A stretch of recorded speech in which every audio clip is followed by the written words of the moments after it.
Okay, this will be about a 10-minute video, an introduction to drives, just a quick discussion here. I'll talk about the 525 and I'll talk about the connections you'll need to make, a little bit about the diagrams, a little bit about parameters. So the best starting point is, what is a drive? Well, according to the Allen Bradley literature here, a drive provides a variety of motor control and flexible mounting options. They are ideal for applications such as conveyors, fans, pumps, and mixers. Okay, so the difference between a drive and a motor starter is that a motor starter is designed to turn on a motor, but it runs at full speed. A drive is designed to spin a motor, but at a variable speed. So for many years the terminology was variable speed drive or variable frequency drive or VFD, or any number of abbreviated names. But a drive is an electronic device that produces a variable frequency that makes the motor spin at various RPMs, right? So you can see if you had a conveyor, maybe you want it to go fast or slow, it's ideal for that. A fan, same thing. Pump, same thing. Mixers, same thing. So what the drive does is gives you a variable speed at the shaft of the motor, which gives you a variable speed at the point of use, whether it's conveyors, fans, whatever it happens to be. Okay, so some of the reasons for using drives is just for the flexibility. The other one is to save money. So if you can turn a fan at a slower rate because you don't need full speed, you're going to save money. You're not using as much energy to spin it. So the same is true of all these other devices that they talk about, conveyors, mixers, what have you. For conveyors, it's mainly a convenience item, so you can start and stop, run it slow, run it fast. Pumps, fans, those are savings opportunities there. Mixers, maybe you just need a high and low speed on a mixer. So you can do things with a drive that you just can't do with a starter, including get a lot of data from it. The drive monitors everything that's going on with the motor, can shut it down if there's an overload, you name it. The drive can probably do it. Okay, so that's why we're going to focus on the drives here. So here's the front panel of a drive. You can see it from this picture. There it is. The front panel has a lot of different features, so let's talk about them briefly. This is the user display. It shows, in this case, hertz, output frequency. Right here where the cursor is, there's two indicator lights that will show an active Ethernet connection. Okay. Now, if you're not using Ethernet connectivity, you don't have to worry about that. So if you're just doing a standalone drive operation where you've got maybe a start-stop push button and a speed pot, you don't need to worry about Ethernet. Okay. Up here in this corner, we have what's known as a drive pot. Okay. A drive pot can be used to change the speed of the motor.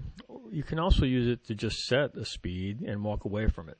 So maybe you dial up 45 hertz as your output frequency, and that's it. You don't have to touch it after that.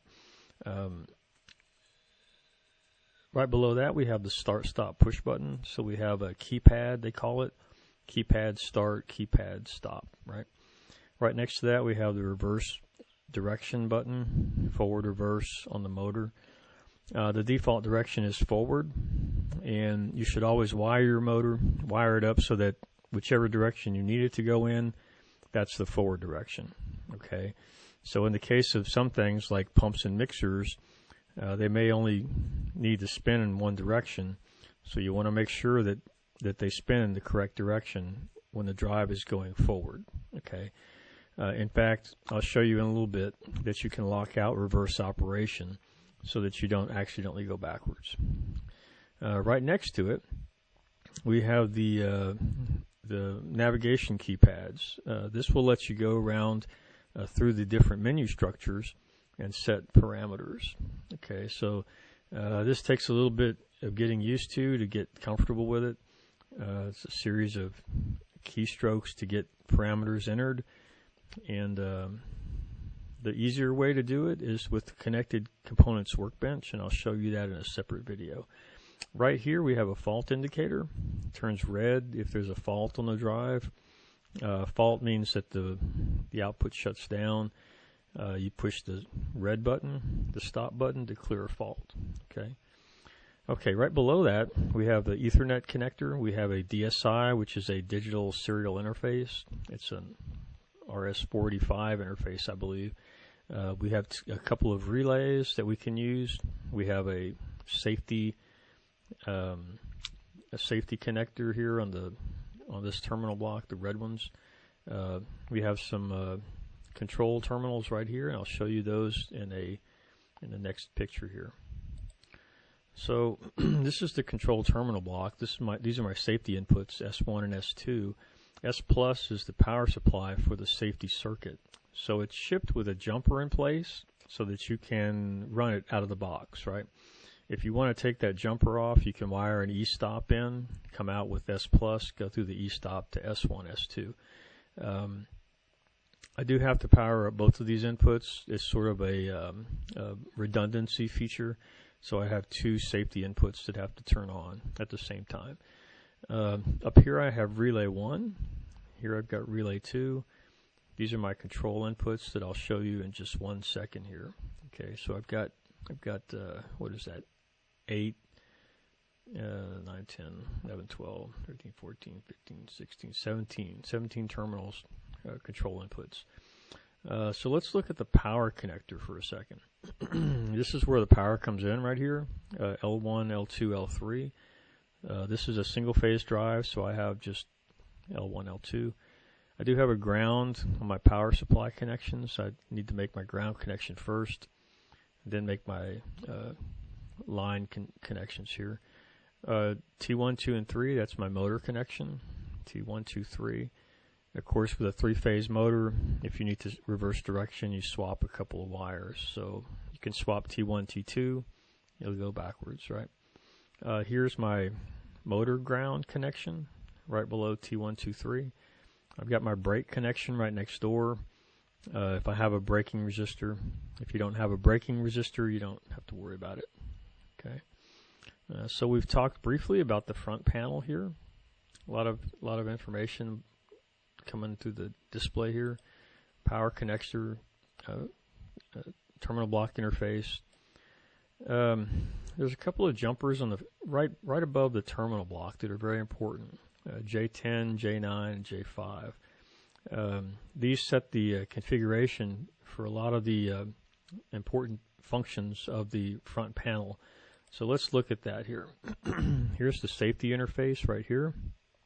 Right below that, I've got my relay connections. Over here on this side, I've got the terminal block connections 1 through 8. There they are, 1 through 8. And 11 through 19, which is right here. Okay. So the hard part, I guess there's two hard parts to this system. Number one is, how do I wire up the terminal block? Okay. Number two is, how do I set the parameters? I think the parameters is more difficult than the wiring part. There are some examples. If I scroll down some, this is the user's manual that I'm scrolling through. They will show you how to make your connections. A pot connection, an external speed pot, they'll tell you how to do that. If I have an analog input like a temperature sensor, they'll show you how to hook that up as well. 2-wire source control non-reversing, there's a run toggle switch there. They'll literally show you how to make these connections. Okay. The only time it gets tricky is when you want some sort of a non-standard control setup, and then you'll just have to study it, and that's where the trouble comes in. It's not really trouble, it's just you're going to have to spend time to investigate, right? The user manual will explain all of these different settings for you. It just takes a bit of reading to get through it all. So let's talk briefly about the sync source. If I go to source mode right here, what that means is the drive is expecting 24 volts to come in on these control inputs, right? So that's pretty normal. If you set it to source, you're going to use the 24 volts from pin 11. you're going to come up and go through your switches, right? You do have to have a stop switch. If you don't have a stop switch, you have to have a jumper from 11 to 1. That's mandatory. If you don't have that, the drive will not start. Okay, you have to have a jumper there. The other inputs like 2 and 3, 2, 3, 5, 6, 7, 8. We skip 4 because it's a ground connection. Don't connect anything to 4. You'll short out the power supply if you do that. So 2 and 3 is pretty much reserved for your run and your direction. Okay, 5, 6, 7, 8, various functions, and I'll show you the default functions in just 1 second. We come out on 11 with 24 volts, 12, 13, 14, that's your pot connection.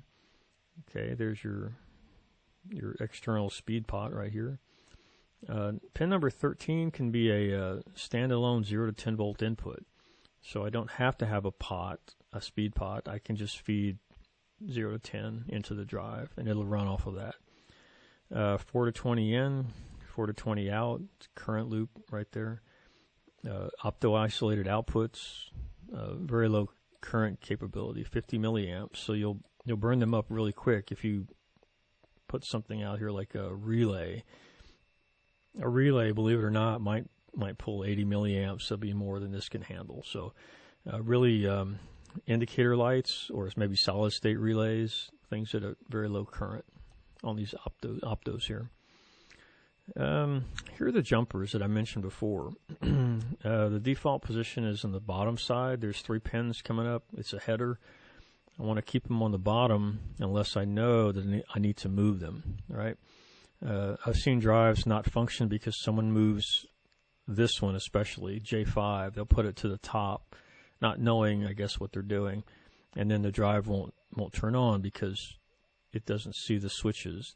It's not set up correctly. So you know what they're showing here is the source wiring. Power comes out, touches all the switches, and then goes into the drive. If I'm doing sync wiring, the ground touches all the switches, and then the switches will ground the input terminal. So if you go to sync mode, you're supplying 24 volts to these terminals, and you're going to ground that through the switches, which is it's kind of backwards from what you would normally expect. Generally, we think about feeding power into something, not grounding something. But if you're working on a system and it's set up as a syncing inputs, that's fine. Just go with whatever you have to do there. So let's jump over and talk about the default parameters.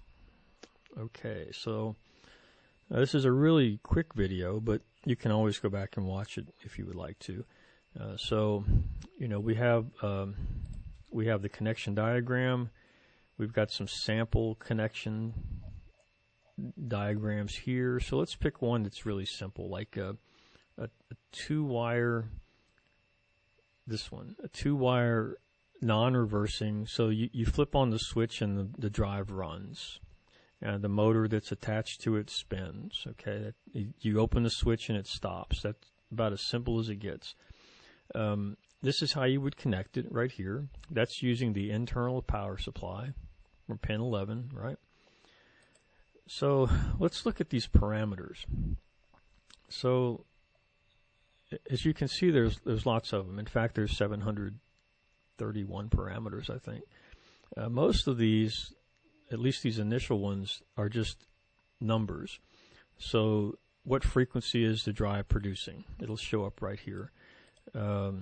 What am I telling it to do? It'll show up right here. So these are live values that we'll see in Connected Component Workbench. We'll see them changing as the drive is running. But this is data coming out of the drive. Okay, that's the best way I can explain it. If I scroll down a little bit further, these are values that you're going to plug into the drive about the motor. Okay, what's the voltage of the motor? What's the frequency, the rated frequency? What's my overload current, my full load amperage? How many poles do I have? What's my RPMs? Just, numbers related to the motor. If I go a little bit further, Here's where I can change how long it takes to accelerate from 0 to 60, full speed, 10 seconds here. I can change that down. I can't go to 0, but I can go to maybe 1 second. If you go too low, what happens is the drive will probably trip out on overcurrent. So we don't want to do that. We want to accelerate the motor over a reasonable period of time. And you would only know that based on the motor application. So, at this point, 10 is fine. When you try it out, you'll find out maybe it's too slow, and you can cut this back, cut it in half, and see how that looks, and cut it in half again. Go to 5, then go to 2.5. So you have to find a number that's good for you. Minimum frequency, usually 20 or 30 hertz is about as slow as you want it to go. The problem is the slower the motor spins, the less it can cool itself off. So we'll get into trouble if we have it turning really slow under load because it can't move any air to cool itself off. Okay, max frequency of 60. Try not to go above 60 because most motors are designed to run at 60 hertz, right? I can control how it's going to stop. This means it's going to ramp down over time until it stops. How does it start? The default is the keypad. So that little green button there is the default start method. Speed reference, drive pot. Drive pot is this thing. Okay. So the default out of the box is green button and drive pot. However, if I want to use an external toggle switch like 2-wire control, I'm going to use start source number 2. That's a digital terminal block with a 0 to 10 volt input. Okay, so that's an external speed pot with a push button or a toggle switch. You can change all of these values. Okay, and you can get it all mixed up if you're not careful. So the key is going to be to understand what you're trying to do for that particular project, and then come through and mark up the default parameters with what you want it to do. So you need to have a plan on paper when you come into the project so you know what you're planning on doing, right? It makes sense. Also the wiring diagrams. You want to sketch it out on paper so you have something you can refer to while you're making your connections. Got to have something on paper that you can put up on the panel with a piece of tape and wire it up. If you don't do that, you're running off your memory and you're probably going to make a mistake or two. Okay? Not everybody, but most people make a little mistake. Or you'll just forget and you'll have to go back and look. So just put it on paper and go from there. You have 3 different start sources or methods. The last one is the Ethernet. That's the network start method. Here are the terminal block inputs, 2, 3, 5, 6, 7, 8. I can change all of these parameters. I can make it 3-wire start if I want to, but whatever I want to do, I can probably do it. And if I don't have a plan, I'm going to mess it all up. So I need to have a plan going in. If you're not using these inputs, just set them up as not used. That's an option as well. Not used is an option. So the default is 2-wire forward, 2-wire reverse. If you want 3-wire, you'll do a 3-wire start and a 3-wire direction. Okay. So a good question is, how do I know where these parameters are and which ones do I select? The user manual, which is this booklet that I keep skipping back and forth over, the user manual has all the parameters listed in it. Okay, and it describes what each one does. So the only way you'll know what's available and what to use is by reading through the user manual. So you don't necessarily have to read everything in the user manual. This is parameter 62. This is a terminal block parameter, a T parameter. So you'll look for T62 in the user manual. and you will just read up on it. Okay, T62, 3, 4, 5, 6, 7, 8, 9. Just read up on it. It's going to take time, but there's no other way to understand what the options are and what the details are as well. You're just going to have to read up on it. The opto outputs, you can configure how they turn on, when they turn on, relays as well. You can select how they operate as well. The analog output section, you can set it up here. The analog input, you can set it up here as well. 4 to 20, you can do that. Skip over a lot of this. Here's the Ethernet setup right here. You can set up your IP address on these 4 parameters. Your Ethernet subnet mask right here. Gateway, if you have one, you can put that in there as well. If you are going to plug in an IP address, you do have to change this away from boot P. Boot P means that it boots up waiting to be set up. But if you've already set it up, you change this 128 to a parameter. It's called parameters. Okay, so you'll set that up. I'll show you that in a separate short video on Connected Component Workbench. It's very simple to do. There's a few little catches to that program that you have to navigate around some things, but I'll show you that as well. So, like, you know, your basic minimum setup is going to be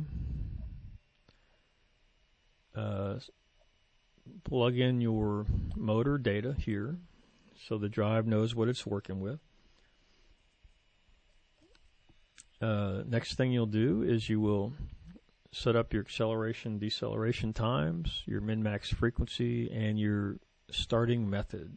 Okay, so right in this area, like 31 through probably 51, 31 to 51.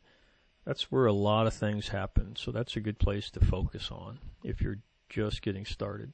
62 through 68 is very important if you're going away from the defaults, right? So there's a couple of areas that are really important. The rest of them, like outputs, you know, you can work those in as needed. Analog section as well. If you leave them alone, it should work just fine. And these, again, are all the default settings. If you're not using Ethernet, you don't have to worry about this. If you are, then you do have to set this up.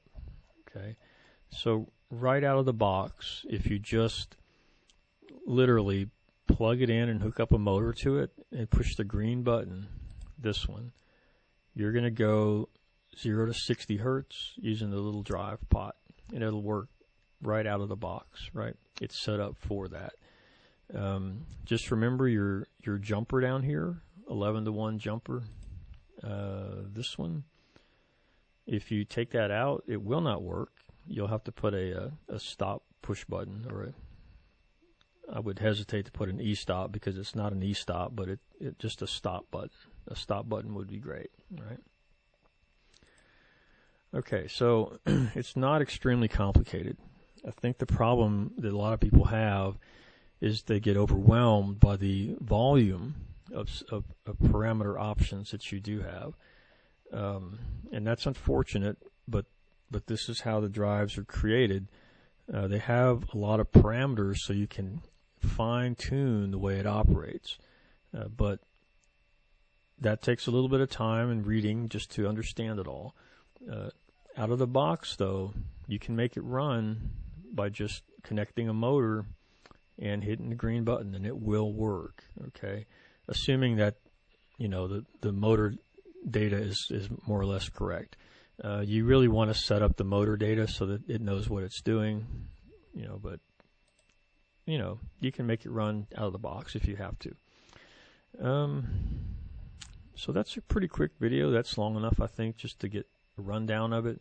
So the important sections, just real quick here, your blue menu push buttons here to navigate through the menu structure, your start-stop, on the power interface, power's on the left, motor's on the right, terminal block, everything's important here.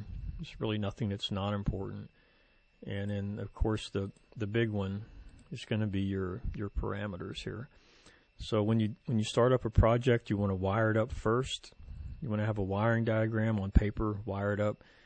Number 2, you want to go through the default parameters, mark up the ones that have to change, okay, mark them up with a red pen. When you sit down in front of the drive or the connected components, you can just enter the data, and you won't have to do it twice or 3 times. If you make a mistake, it's no problem. Just change it up and try again. It's pretty normal to have to do that. It's hard to really damage anything. That's good to know. Worst case, it just won't work right, and you'll just fine-tune it until you do get it to work, right? So reading is going to be important, and I'll cut the video off at this point.